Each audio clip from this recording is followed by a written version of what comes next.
بسم الله الرحمن الرحيم الحمد لله رب العالمين والصلاة والسلام على أشرف المرسلين نبينا محمد وعلى آله وأصحابه أجمعين وبعد. Tonight, inshallah, we rejoin the story of Prophet Musa in Surah Al-Qasas.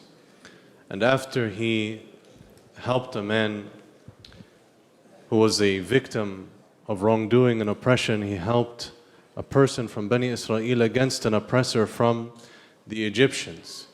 This man betrayed his trust, and then there came a caller to Prophet Musa. This is in Surah Al-Qasas, verses 20 to 22. وَجَاءَ رَجُلٌ مِّنْ أَقْصَى الْمَدِينَةِ يَسْعَى قَالَ يَا مُوسَى إِنَّ الْمَلَأَ يَأْتَمِرُونَ بِكَ لِيَقْتُلُوكَ فَاخْرُجْ إِنِّي لَكَ مِنَ النَّاصِحِينَ. A man came rushing from the outskirts of the city, saying, O Musa, the people are conspiring against you to kill you, so flee. I am indeed a well-wisher to you. And so now, Musa alayhi salam, who had been raised in the court of the Pharaoh, is suddenly shifted through no wrongdoing of his own from comfort to insecurity, from comfort to fear, and fear on his life against the tyrant of tyrants, Fir'aun and his people. Fakharaja minha kha-ifanyataraqqabu qala rabbi najjinee min alqawmi aththalimeen. So we have two ad'iyah that come. The first, he left the city overcome with a feeling of fear, looking about in apprehension. And he made his first dua, O my Lord, deliver me from the oppressors. I mention this dua because I know tonight many people are overcome with this fear as well. Fear for oppression in the eastern reaches of the world and the western ones. Whether it's our brothers and sisters in this tragic, long, unending conflict in Syria, or those that are oppressed in Palestine, or in Somalia or Libya or Yemen, whether it's in Iraq or parts of Pakistan and Afghanistan, whether as we enjoy the freedom to observe our fast, some of our brothers and sisters in the western reaches of China or Burma are forced under religious persecution to break their fast. They can't have that freedom to worship. Or right here in America and Europe in the West, where some peoples also are excluded from their rights and done wrong.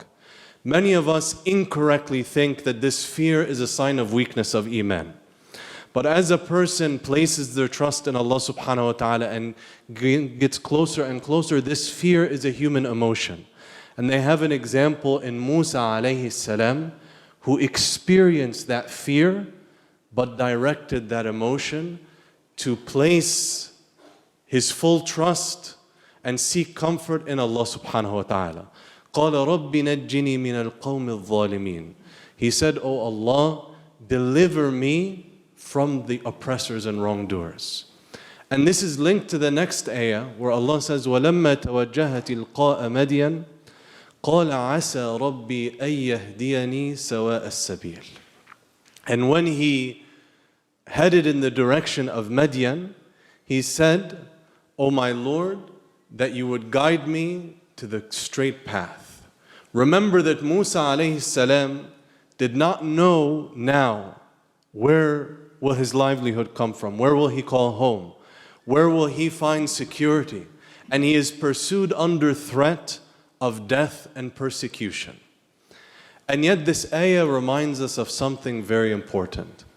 We as human beings, we do not know what is good or bad for us. We do not know where the khair is.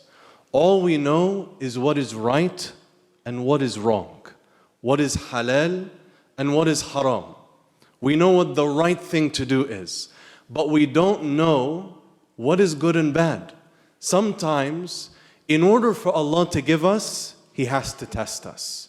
Sometimes when Allah keeps us from something, it is the greatest gift. And sometimes when Allah gives something to a person, it's actually to debase them. So here Musa alayhi salam is going from the riches of Egypt to the uncertainty of the desert. From the court of the Pharaoh and the favor of his people to be exiled from this land. From a state of economic security to total uncertainty, no family, no money. And it is only by this test that Allah Azza wa Jal will give him security, will give him a family, will give him a job. And what is all that next to the fact that he will receive prophethood, that he will deliver a whole nation from the oppression of the Egyptians, and that he will be from ulul azmi min ar-rusul. So in fact, the ones that are swimming in riches are the ones that are deprived. And Musa alayhi salam is oppressed, is the one that has been gifted by Allah subhanahu wa ta'ala. So as we face Ramadan, some of us in hardship, and our people in hardship, we must remind ourselves that our job is to do the halal and avoid the haram, to do what's right and avoid what's wrong, and ask Allah subhanahu wa ta'ala to guide us sawaaassabeel to the best wherever it may be. Wallahu ya'lamu wa antum la ta'lamoon. Allah knows and we do not know. Allahumma ameen. Assalamu alaikum wa rahmatullahi wa barakatuh.